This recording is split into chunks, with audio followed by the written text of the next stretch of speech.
Praise the Lord.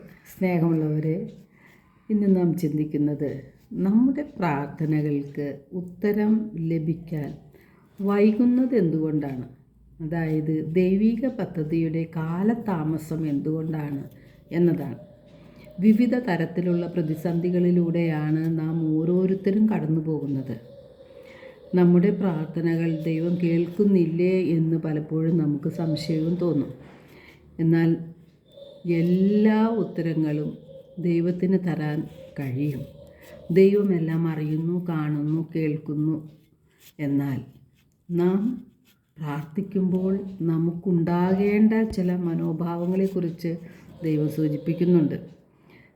നിങ്ങൾ പ്രാർത്ഥിക്കുമ്പോൾ നിങ്ങൾക്ക് ആരോടെങ്കിലും എന്തെങ്കിലും വിരോധമുണ്ടെങ്കിൽ അത് ക്ഷമിക്കുവാൻ നമ്മോട് ആവശ്യപ്പെടുന്നുണ്ട്. അപ്പോൾ ക്ഷമിക്കാതെ നാം പ്രാർത്ഥിച്ചാൽ ആ പ്രാർത്ഥനയ്ക്ക് ഉത്തരം ദൈവം നൽകിയെന്ന് വരികയില്ല.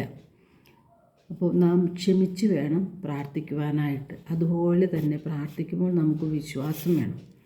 ഞാൻ പ്രാർത്ഥിച്ചാൽ ദൈവം എനിക്ക് അത് നടത്തി തരും എന്നുള്ളൊരു വിശ്വാസം നമുക്കുണ്ടായിരിക്കണം.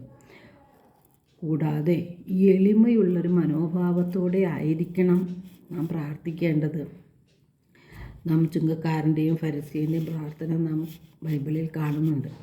അപ്പോൾ എളിമയുള്ള മനോഭാവത്തോടു കൂടെ പ്രാർത്ഥിക്കുമ്പോഴാണ് നമ്മുടെ പ്രാർത്ഥനകൾക്ക് ഉത്തരം ലഭിക്കുന്നത്. കർത്താവിൻ്റെ ശക്തമായ കരത്തിന് കീഴിൽ താഴ്മയോടെ നിൽക്കുവിൻ, തക്ക സമയത്ത് കർത്താവ് നിങ്ങളെ ഉയർത്തിക്കൊള്ളും. അപ്പോൾ തിരുവചനം നമുക്ക് ധൈര്യം തരികയാണ്.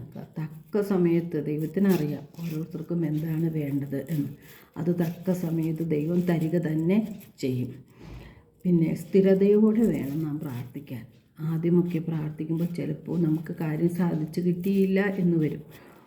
കാര്യങ്ങൾ സാധിക്കാതിരിക്കുമ്പോഴും പ്രാർത്ഥനയിൽ സ്ഥിരതയുള്ളവരായിരിക്കണം. അപ്പോൾ പ്രാർത്ഥിക്കും തോറും നാം പ്രത്യാശയോടെ മുന്നോട്ട് പോകും. അതുപോലെ തന്നെ നമുക്ക് ഏറ്റവും അത്യാവശ്യമാണ് ഹൃദയവിശുദ്ധി.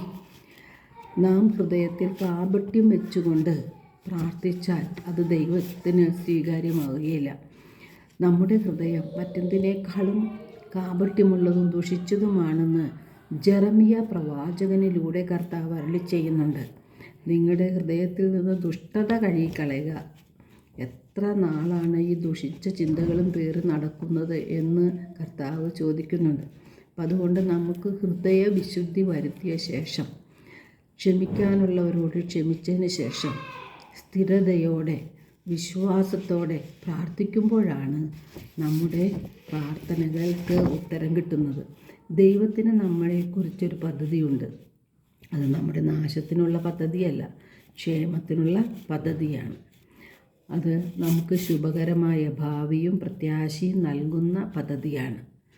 ദൈവത്തെ അന്വേഷിക്കുന്നതിനും നമ്മുടെ പ്രാർത്ഥനയിലൂടെ നമുക്ക് ദൈവത്തെ കണ്ടെത്തുന്നതിനും അത് ഇടവരുത്തുക തന്നെ ചെയ്യും. കാലതാമസം ഉണ്ടാകുന്നു എന്ന് പറഞ്ഞ് പ്രാർത്ഥന ഉപേക്ഷിച്ച് നിരാശയിൽ കഴിയുകയല്ല വേണ്ടത്. നമ്മുടെ എല്ലാ ചിന്തകളും വികാരങ്ങളും മനസ്സിലാക്കുന്ന ദൈവം നമുക്ക് തക്ക സമയത്ത് എന്താണ് വേണ്ടത് അത് ദൈവം നൽകിയിരിക്കും. അടിയുറച്ച വിശ്വാസമാണ് നമുക്ക് വേണ്ടത്. ദൈവത്തിന് അസാധ്യമായി യാതൊന്നും തന്നെ ഇല്ല. എല്ലാവർക്കും ഒരു നല്ല ദിനം ആശംസിക്കുന്നു. ദൈവം നമ്മെ ഓരോരുത്തരെയും സമൃദ്ധമായി അനുഗ്രഹിക്കട്ടെ.